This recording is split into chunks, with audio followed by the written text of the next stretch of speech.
Hi hello welcome to post 360. నేను మీ మురళీ రాపల్లి.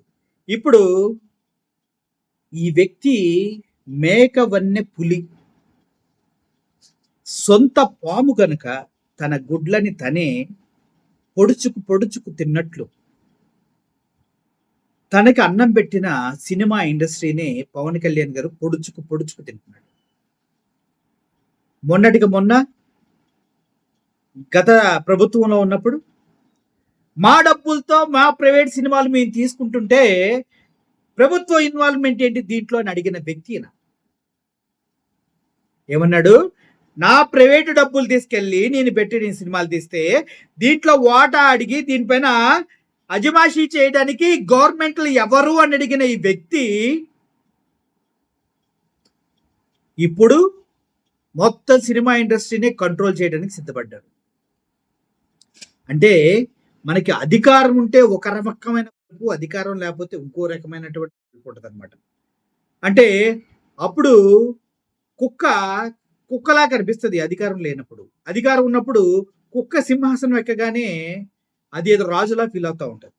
ఇప్పుడు నేను ఈ ఎగ్జాంపుల్ ఎందుకు చెప్తున్నానంటే, వైఎస్ఆర్సిపి పార్టీ ఉన్నప్పుడు, వాళ్ళ అధికారంలో ఉన్నప్పుడు తెలుగు సినిమా ఇండస్ట్రీ పెద్దల్ని పిలిచి ఇంటికి పిలిచి అన్నం పెట్టి చాలువ కప్పి అన్నా అని సంబోధించి అత్యంత గౌరవంగా చూసుకుంటే ఆ మహానటుడు చిరంజీవి గారేమో బయటకు వచ్చిన తర్వాత ఆయన విశ్వరూపం చూపించాడు. ఈ పవన్ కళ్యాణ్ నుంచి మా అన్నయ్యతో దండం పెట్టించుకున్నాడు. అంత పెద్ద మీ అన్న బయటకు వచ్చి ఏం మాట్లాడాడో వినలేదా? ఏం సార్ అవి ఇలా అంటే ఏంటంటున్నారు? పోయాయా అని. అంటే ఒక విషయం మీరు చెప్పండి సార్, మీరు ఇప్పుడు ఇంత సీరియస్గా సినిమా హాల్లో అమ్మేటటువంటి తినుబండారాలపైన రేట్లు పెరుగుతున్నాయి, దాన్ని మేము సమీక్షిస్తాం. సినిమా హాల్లో నీట్నెస్ లేదు, వాటిని మేము సమీక్షిస్తాం. సినిమాలు ఇష్టం వచ్చినట్టు మీరు ఎవరు మూసేయడానికి దాన్ని మేము కంట్రోల్ చేస్తాం. ఇకపైన మీరు ఎవరు మా దగ్గర డైరెక్ట్గా రావద్దు, మీరు డైరెక్ట్గా ఫిలిం ఛాంబర్కి వెళ్ళండి. ఇలా బ్లాక్మెయిల్ చేస్తున్నారండి. ఎందుకు బ్లాక్మెయిల్ చేస్తున్నారు? ఎంతకాలం ఎందుకు చేయలేదు? వచ్చిన సంవత్సరంలో మీ సినిమా ముందు థియేటర్లు మూతపడతాయి అన్నప్పుడు ఇవన్నీ ఎందుకు గుర్తొచ్చినాయి? ఇప్పటివరకు ఎక్కడున్నారు సార్ మీరు? ఎక్కడున్నారు? ఏ దీక్షలో ఉన్నారు చెప్పండి పోనీ. ఆ నలుగురు నిర్మాతలు చేతుల్లో థియేటర్లో వాళ్ళే గేమ్ ఆడుతున్నారన్నారే, ఇప్పుడు ఆ నలుగురు నిర్మాతలు బయటకు వచ్చి మేం కాదురా చేసింది మీ పార్టీ వాడేరా అని చెప్తుంటే మీరు ఏం చేస్తున్నారు? ఇప్పుడు ఏం చేస్తారు? మీ పార్టీ వాడేరా అని చెప్తున్నారు సార్. మీ పార్టీ వాడే అన్నప్పుడు మీరేం చేశారు? బా ఏమి టాక్టిక్ గేమ్స్ అండి వీళ్ళే. నేను అనుకుంటున్నాను వీళ్ళే సినిమా ఎలాగో దుబ్బేస్తుందని అర్థమైపోయింది, దాని పబ్లిసిటీ సెట్ చేయాలి, థియేటర్లు మొత్తం మూసేస్తున్నారని చెప్పేసి ఏంటి హరిహర వీరమల్లు వస్తుందని థియేటర్లు మూసేస్తున్నారని చెప్పేసి హరిహర వీరమల్లుకి ఇంత ప్రాబ్లం అవుతుందని క్రియేట్ చేసేసి ప్రజల్లో అదేవిధంగా ఫ్యాన్స్లో ఒక రకమైనటువంటి బజ్ క్రియేట్ చేసేసి చివరికి ఆ పార్టీ వ్యక్తితోనే అవి చెప్పించేసి అలా అందరినీ సంఘటితం చేసేసి చివరికి ఆ పార్టీ వ్యక్తినే పార్టీ నుంచి తొలగించే ప్రయత్నం చేశారు. అసలు ఇది ఎంత దారుణం చెప్పండి, అవునా కదా?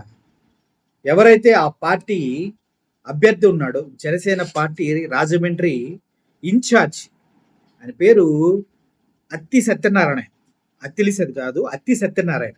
ఈయన్ని అతనే ఈ ఎవరైతే సినిమా థియేటర్లు మూసేద్దామని అన్నారో ఆ వ్యక్తులందరినీ ప్రేరేపించి ఆ సినిమా థియేటర్లు మూసేద్దామన్న స్లోగన్ ఎత్తుకున్న వ్యక్తి ఈయనే అని తెలిసి అతన్నంట సస్పెండ్ చేశారంట. మరి నిన్న ఆ నలుగురే అన్నది ఉత్తుత్త అబద్ధమా? గాలి పవన్ కళ్యాణ్ గారు అప్పుడు గాలి మాటలు మాట్లాడారా? దిల్ రాజు నిన్నొచ్చి చెప్పే వరకు నీకు ఎవడు దాన్ని ఎంటర్ చేసి ఎవడు దాన్ని తారాస్థాయికి తీసుకెళ్లారో కూడా తెలీదా? అయినా లాస్ట్ మంత్ ఏప్రిల్లో 16వ తారీఖు వాళ్ళు చిన్న థియేటర్లకి అన్యాయం జరుగుతుంది మూసేద్దామని లాస్ట్ మంత్ డిసైడ్ చేసుకున్నారు. నీ సినిమా ఎప్పుడు రిలీజ్ అవుతుంది? Next month.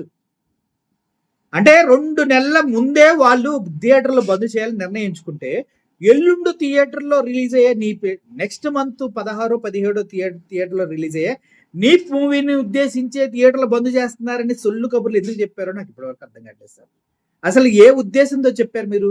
అది ఎలాగో పోద్దంటున్నారు అందరు గాని వీరవల్లు హరిహర అంటూ అటు నుంచి అటు వెళ్ళిపోయిద్దంటలే కానీ ఈ డ్రామా అంతా బజ్ క్రియేట్ చేయడానికి, నాకు అన్యాయం జరుగుతుందని క్రియేట్ చేయడానికి, మళ్ళీ మీరు మేకవన్నీ పొల్లిలాగా వాళ్ళనే పిలిచి వాళ్ళతోనే మాట్లాడి కందులు దుర్గేష్ ఏమైందో నాకు అర్థం కాడు.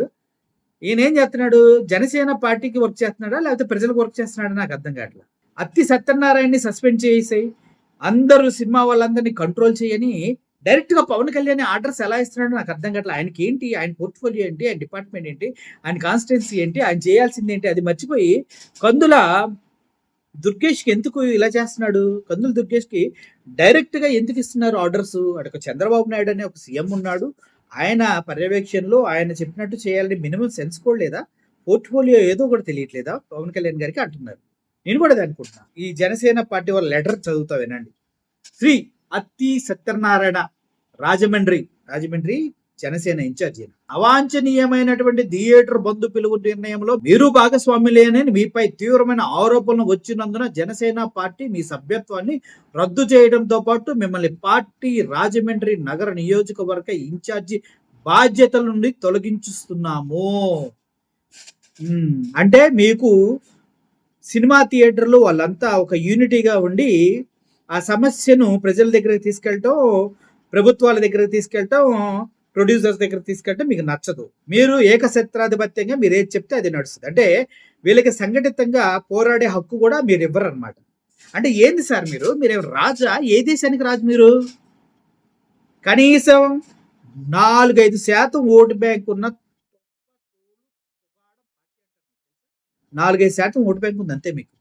మీరేదో సొంతగా థియేటర్ యజమానులు ఎప్పటి నుంచో కంట్రోల్ చేస్తున్నట్టు, మీరేదో థియేటర్ యజమానులు వాళ్ళని మీరు చెప్పినట్టు చెప్పు చేతల్లో వినాలన్నట్టు ఇప్పుడే రూల్స్ అన్ని పెట్టేసి ఇప్పుడే వాళ్ళకి థియేటర్లో ఎక్కువ అమ్మొద్దు రేట్లు అని చెప్పి, థియేటర్లో శుభ్రంగా ఉండాలని చెప్పి, థియేటర్లో ఈ విఆర్ఓలు ఎంఆర్ఓలు వచ్చి పర్యవేక్షిస్తారని చెప్పేసి ఏంది ఇదంతా?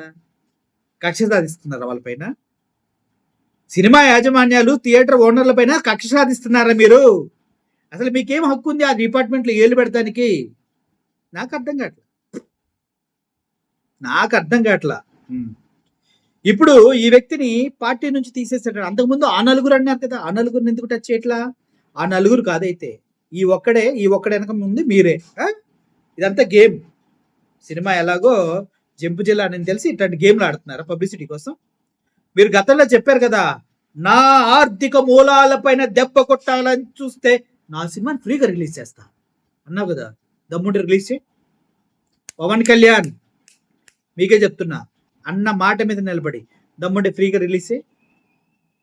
లేదు, సీను సితార ఏం లేదు, సొల్లు గాలి కబుర్లు మాత్రం బాగుంటాయి కదా సార్ మన దగ్గర. ఈ అత్తి సత్యనారాయణని రాజమండ్రి ఇన్ఛార్జ్ తీసేసాడు. ఆయనే అందుట్లో ఇన్వాల్వ్ అయ్యానని కాదని ప్రూవ్ చేసుకునే వరకు మనోడి బ్రతుకు అంతే అంట. ఇది దారుణం కదా, ఇది అణచివేత కదా, ఇది ఘోరం కాదా? ఒక వ్యక్తి భావ స్వేచ్ఛని చంపేయటం కదా, వాళ్ళకి జరిగే అన్యాయాన్ని ప్రశ్నించినందుకు పార్టీ నుంచి పీకేయటం కదా. ఏం సార్ ఇది? మరీ నిరంకుశమైన పాలన కిమ్లా పరిపాలిస్తున్నారు, హిట్లర్లా ఉన్నారండి మీరు. అధికారం ఉన్నప్పుడు అధికారం లేనప్పుడు ఎప్పుడు ఒకే విధంగా ఉండేవాడే మగాడు మనిషి. మీరు అధికారం వచ్చిన తర్వాత పూర్తిగా మారిపోయారు. మరి మిమ్మల్ని ఏమనాలో మీరే నిర్ణయించుకోండి. కనీసం అంటే కనీసం మీ కాన్స్టిట్యున్సీలో దళితుల్ని మీ సామాజిక వర్గం వారు వెలివేశారు, సామాజిక బహిష్కరణ చేశారు. వెళ్ళండి, వాళ్ళతో మాట్లాడండి. అది కూడా చేయలేదు మీరు. సనాతని అని అట్లీస్ట్ సింహాచలం అప్పన్న స్వామి టెంపుల్లో భక్తులు చనిపోతే అక్కడ పరామర్శించడానికి పోగా పెళ్లి ఫంక్షన్లో సెల్ఫీలు దిగుతూ ఎంజాయ్ చేశారు. ఏమనాలి మిమ్మల్ని? మీరు సనాతనిగా పనిచేయలేదు, ఒక నాయకుడిగా కాదు, సినిమా పరిశ్రమ వ్యక్తిగా కూడా కాదు. ఎందుకంటే మన సినిమా పరిశ్రమ వాళ్ళని ఏమన్నారు? వాళ్ళు ఆర్టిస్టులు, ప్రొఫెషనల్ ఆర్టిస్టులే కానీ దేశభక్తులు కాదు అని మీరేగా చెప్పింది.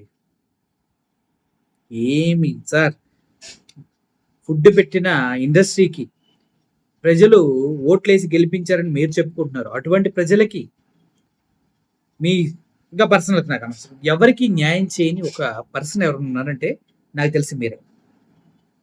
మిమ్మల్ని నమ్ముకున్న పార్టీలోకి వచ్చి థియేటర్ ఓనర్స్ కోసం పోరాడాలనుకున్న ఈ వ్యక్తిని కూడా తొక్కేశారు చూడండి, అత్తి సత్యనారాయణని.